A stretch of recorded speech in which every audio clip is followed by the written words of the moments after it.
Hello, and welcome to our instructional video on how to solve for the variable in the equation 7 times x divided by 3 equals 14.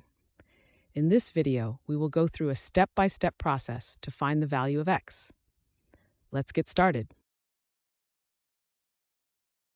To solve the equation 7x over 3 equals 14, we start by isolating the variable x. Step 1. To get rid of the fraction in the equation, we need to multiply both sides of the equation by the same number, specifically the denominator of the fraction, which is 3. Multiplying both sides by 3, we get 3 times 7x over 3 equals 14 times 3. Notice that on the left side of the equation, multiplying by 3 cancels out the denominator of 3, leaving us with 7x equals 42. This new equation, 7x equals 42, is simpler and does not have a fraction anymore. We achieve this by balancing the equation, ensuring whatever we do to one side, we also do to the other. This is essential for maintaining equality.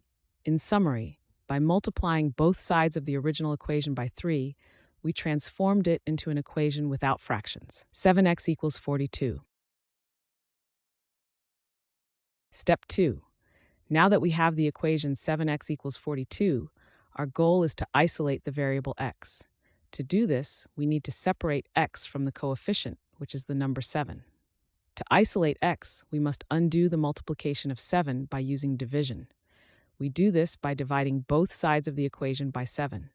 This is an essential step because it ensures that we keep the equation balanced, remembering that whatever we do on one side of the equation, we must also do on the other side.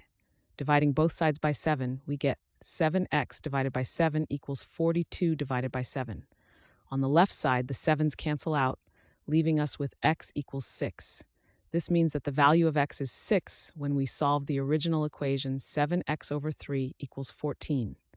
In summary, by dividing both sides of the equation by 7, we isolated the variable x, giving us the solution x equals 6. This is the final step, and our solution is complete. Thanks for watching. I hope this video has helped, and if it did, please drop me a like.